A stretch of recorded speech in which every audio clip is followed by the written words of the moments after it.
Cuba Información. Yo vivo de preguntar, saber no puede ser lujo. Ya lo dijo Fidel Castro, ya lo dijo el gobierno cubano hace más de un año. Los agrocombustibles, la producción de agrocombustibles en el mundo iban a hacer subir los precios de los alimentos básicos en el tercer mundo. No es el único factor, pero sí un factor determinante. Y también iban a ser un elemento provocador de hambre en algunos países. Ahora, sin duda, es un hecho y hasta las instituciones financieras multilaterales, sobre todo el Banco Mundial, han puesto el grito en el cielo. Bueno, el otro día nos decía el propio presidente de Bolivia, Evo Morales, que por primera vez él se mostraba de acuerdo con unas declaraciones de los representantes del Fondo Monetario Internacional y del Banco Mundial cuando denunciaban precisamente que la producción de agrocombustibles estaban haciendo subir los precios de los alimentos básicos. Bueno, curioso, ¿no?, que hasta los propios Banco Mundial y FMI hablen de estas cosas. Pero es que es algo que ya no se puede ocultar. Y cuando el secretario general de la ONU, Ban Ki-moon, lanzó un dramático llamado a la comunidad internacional a tomar medidas de emergencia a corto plazo para evitar la extensión de la hambruna, ya que esta escalada de precios realmente está afectando, pero aumentando los problemas y afectando gravemente a los países, muchos países del tercer mundo, y ya se plantea que esta crisis que empezó hace tres años, pues podría sumergir en la miseria a unos 100 millones de personas en países de bajos ingresos. Fíjate qué cosa más dramática y de lo que estamos hablando, y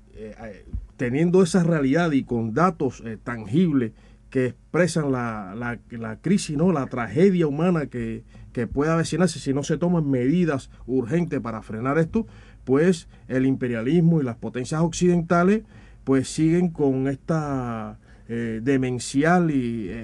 política de utilizar alimentos que son esenciales o producciones de alimentos que son esenciales con sus tierras, todo, con mucha tecnología, para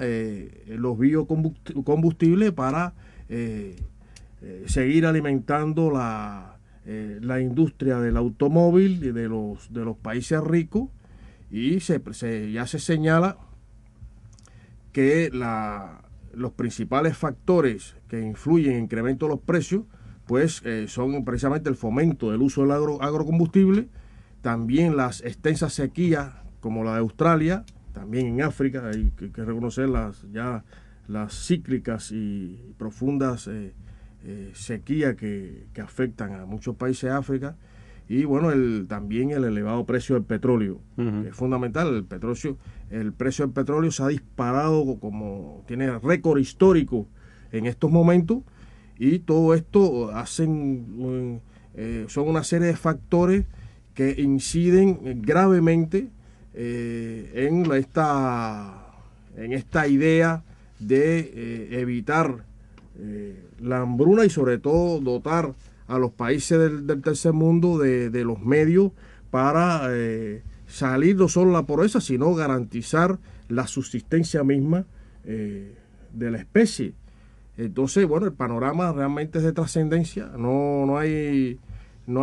fórmula hoy que pueda frenar esto, si no es la unión de las voluntades políticas de los países que tienen más responsabilidad y más implicación en estos temas. Y hay que señalar una vez más la visión del compañero Fidel sobre todo esto, que ya lo alertó mucho antes de que ocurriera. Y la verdad que si no se toman medidas, pues esto tendrá será una catástrofe, situaciones catastróficas, sobre todo para los países del tercer mundo, y también tendrá una incidencia en el primer mundo, que bueno, por ejemplo, se plantea, estos son datos brindados por el Banco Mundial, que los productos alimenticios registraron un alza del 83% en los últimos 3 años,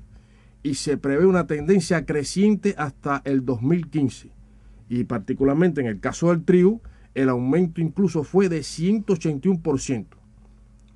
O sea que por todo esto, en la medida que aumenta la alerta a nivel mundial sobre las consecuencias devastadoras de la explosión de precios alimenticios, crecen las voces demandando repensar el futuro uso de los biocombustibles. De los mal llamados biocombustibles, habría que llamarlos agrocombustibles, porque de bio realmente no tienen nada. Bueno, Cuba Información estará en el encuentro de solidaridad de Sevilla y allí podremos entrevistar a una persona que se ha convertido, yo creo, en un gran especialista en este tema y en esta denuncia, que es Osvaldo Martínez, el presidente de la Comisión Económica del Parlamento cubano y director del Centro de Estudios de la Economía Mundial, que nos hablará precisamente de las consecuencias de estos mal llamados biocombustibles en el alza de los precios. Es un respetado y muy cualificado especialista, profundo conocedor de los temas que estamos hablando y bueno, ahí aportará importantes conceptos sobre lo que está sucediendo y cómo enfrentarlo. Para que la audiencia tenga conocimiento, se plantea que este panorama, la trascendencia de este panorama está dada en que esto puede significar, o sea, el encarecimiento de los productos puede significar un retroceso de 7 años en la lucha contra la pobreza. Eso es la estimación que hacen los especialistas, los expertos, y un retroceso de 7 años ya dentro de las actuales calamidades que existen en ese mundo, pues habría que multiplicarlo quizás por 3, por 4, incluso hasta por 10, y lógicamente no puede el mundo sostener semejante despropósito y semejante barbaridad, porque va contra la propia especie humana.